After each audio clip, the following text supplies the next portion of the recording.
Hello again, everyone. Zacatech is here, my Atakline for you on this Monday, June the 6th, 2016. Hope everyone had a nice weekend. I did with a lot of gigs. 3 gigs on Friday, Saturday, and Sunday. All three grad party related.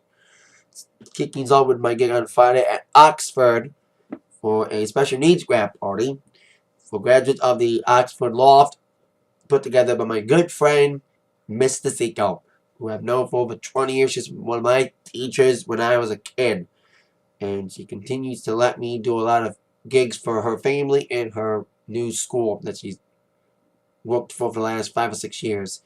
So I did this graduation thing a couple years ago, which was fun, at the school. And now we did it at this merge studio, like this art studio. When I found out it was that, I was like, interesting place for a graduation thing. They had dinner at the school. They had a dance at this studio, which they had like a little banquet room in the back of the place. It was a nice banquet hall. It was not much of a banquet. It was like a little room, like a party room. You know, it was still a cool vibe. Very intimate crowd. There's only 3 graduates. It was like the graduates and their families. But it was a fun show. People enjoyed it. Our line dances worked. New stuff worked. Snuck some Michael in. They wanted some Michael. And I had to sneak in Prince. 1999. Especially that song's got a little connection with me and Mr. Seiko. Because my first major public performance was 1999 Prince. Playing out on the drums at a talent show in 96. And the Seiko was my teacher at the time. So she kind of rallied me to do that and started my little performing career, especially leading the DJing. So to play that, especially 20 years after I did it, and also with the circumstance of Prince's death,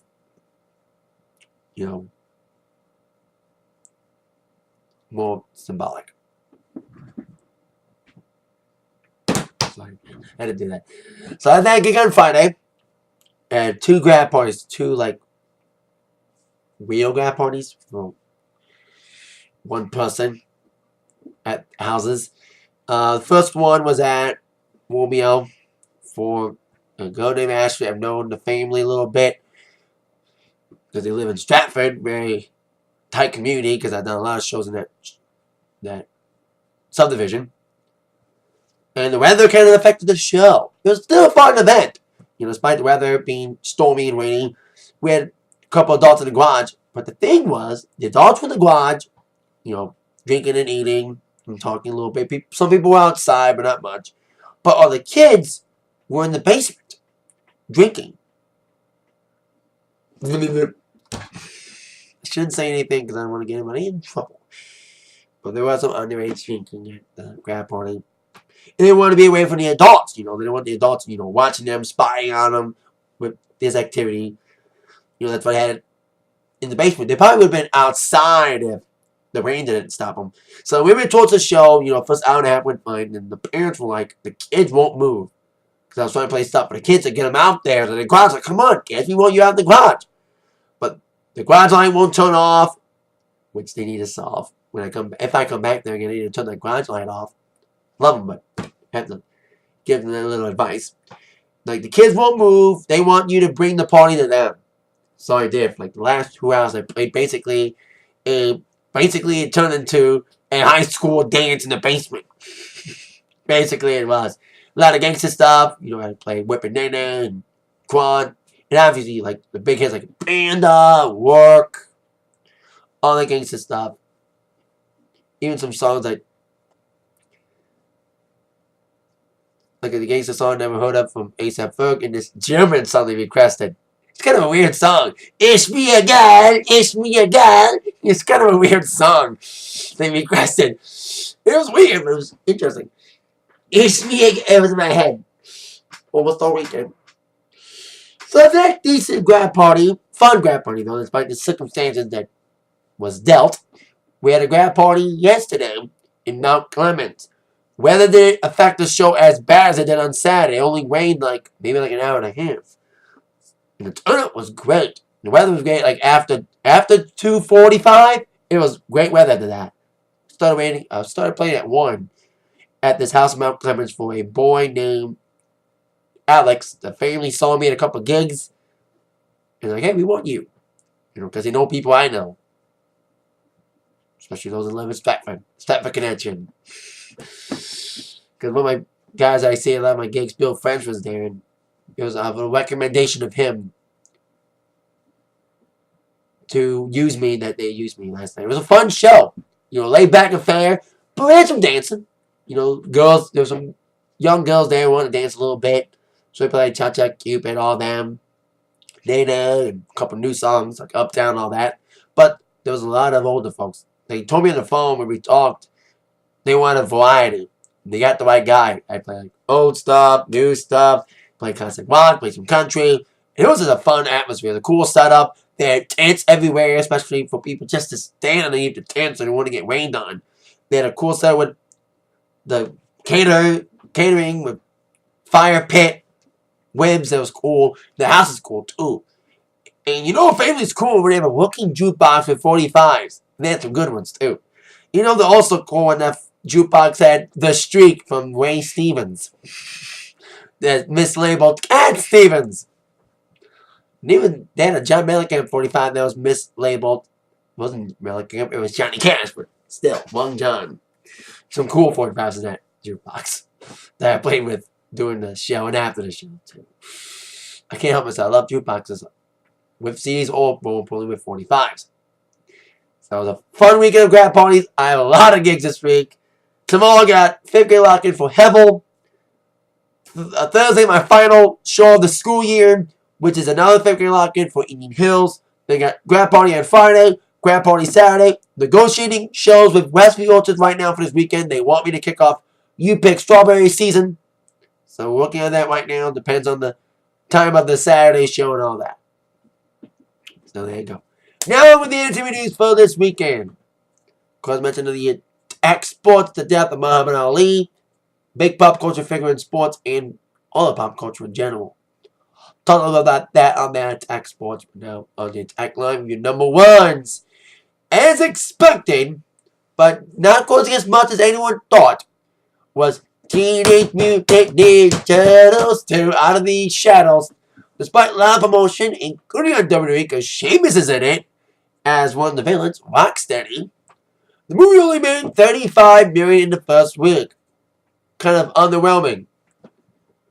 Especially when you looked at the first movie made $65 million. I think everyone's suffering from sequelitis. A lot of sequels not made as much as the old one, like especially last week. Especially when X-Men and Alice in Wonderland both bombed under both getting slammed by the critics, and of course Johnny Depp's scandal. That also harmed the ticket sales of Alice in Wonderland 2. Alice through the Looking Glass. So, but while sequels bombed, so did originality. I knew this movie would bomb big time. It was Pop Star, the parody movie involving the Lonely Island members, especially Andy Samberg. Didn't he learn from Howard that also bombed about a decade ago? Only made $4 million this movie, Pop Star. Not even barely making the top 10. So there you go.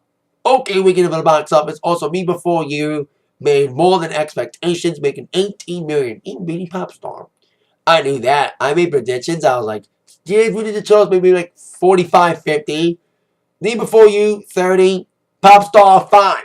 So I was right on one. Near. So there you go. That's your new number one movie, TMNT. And when it comes to competition, there's some competition with Conjuring 2, some stupid horror movie, Now You See Me 2, a magic sequel, and a movie based on Warcraft. Of all the movies that could threat TMNT 2, I say Warcraft. We'll see. Now I'm with Billboard. Number ones.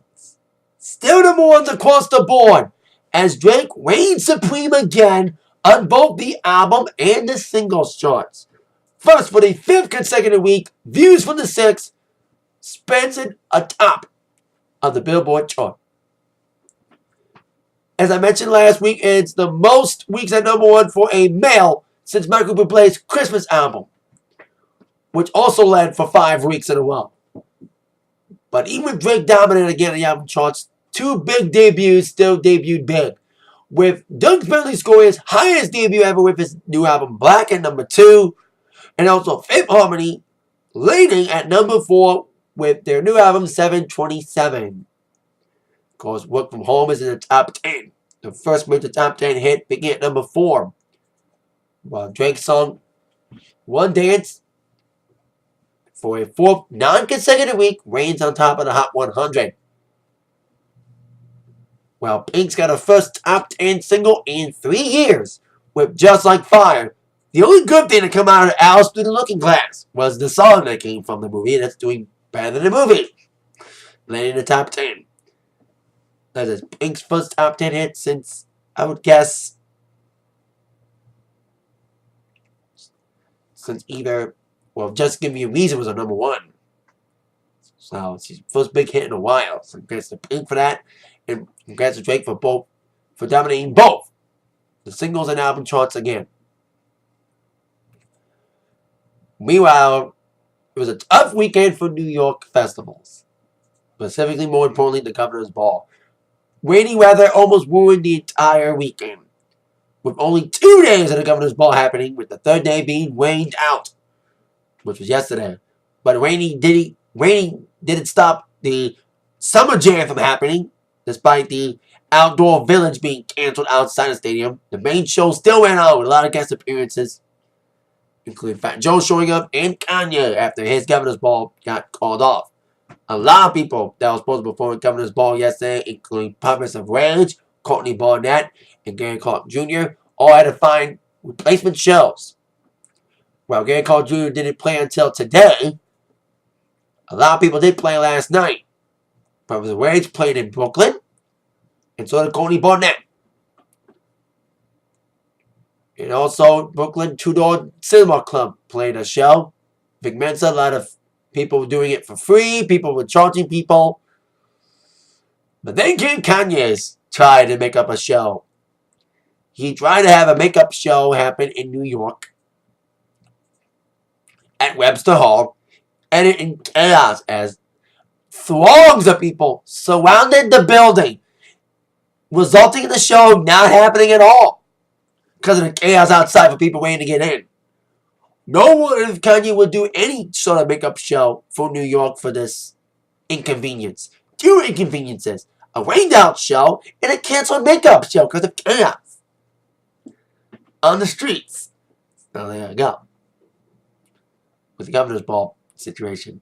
The Summer Jam went on, but Kanye did make an appearance before the ill-fated attempt at a makeup show at Webster Hall. Meanwhile, speaking of people that were at Governor's Ball, mentioned Puppets of Rage, the new supergroup involving members of Rage Against the Machine performing with B-Wheel and Chuck D from Cypress Hill and Public Enemy, respectfully. They announced their formation on the internet with a warm-up show at the Palladium, and they were supposed to do a surprise appearance at Governor's Ball, but ended up doing a makeup show at Brooklyn. And now today they're going on a tour called the Make America Rage Again Tour.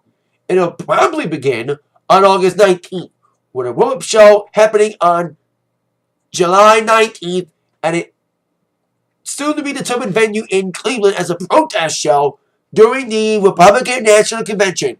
For people that follow the careers of the members of Rage Against the Machine, they have played protest shows before outside the convention, whether it was in 2000 or an ill-fated attempt in 2008. But now they're doing it this time as part of a supergroup, with Zach De La Rocha being replaced by B-Wheel and Chuck D. So after that warm-up show in Ohio, the tour, like I said, will probably kick off on August 19th in Fairfax, Virginia. There were guest quals across the country, including Boston, Toronto, New Jersey, a couple shows in New York, and Detroit. They'll be here on September 1st at Pine Knob, with me wishing that Public Enemy and Ice-T switch dates. Because Public Enemy and Ice-T will be here in August, but I can't go because of it again. They'll also be in Chicago, St. Louis, Kansas City, Colorado, Washington, California, with a tour ending October 16th in Chula Vista, California. So there you go. Puppets of Rage, the supergroup, announcing a tour, playing new songs and material from the Rage Library, the Public Enemy Library, and the Cypress Hill Library. So there you go. It's kind of interesting making fun of Trump's mantra, Make America Great Again. That's Make America Rage Again. So there you go. officially want Make Country Great Again. Or Make Country Country Again. Because you can't tell who's country now. Because the hip-hop drum loops that's dominating the country airwaves. More like pop country, like in the 80s. But no matter what country likes to define itself, they still honor whoever is country at the moment. When the CMT Awards set to take place this Wednesday, June 8th, during CMA Fest. You have J.J. Watt hosting. Interesting that he's hosting. I think Kristen Bell's his co-host, but I'm not sure. But a lot of people all performing, including Dukes. A lot of collabos with Dukes apparently duetting with L. King. They do a duet on the new album, on Dukes' new album, which hit the top 5 this week in the album charts. Where his fellow top 5 album group, Fifth Harmony, will show up for some reason to team up with Cam for a duet. Billy Ray Cyrus is star of the new CMT show Still the King, going for Cheap Plug as he'll perform with a band don't need a cheap plug, Cheap Trick.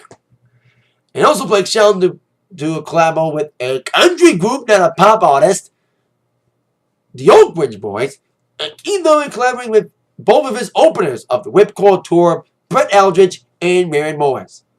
We'll also see Pitbull for some reason, duetting with Leona Lewis, also for some reason, with Cassidy Pope.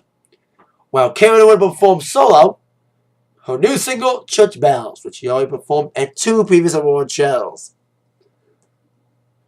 There you go. Some performance being made for the CMT Awards set to be this Wednesday. And that's it for this Attack Line for today. Thank you so much for watching. With that monument act by the news from Zach. See you later, everybody.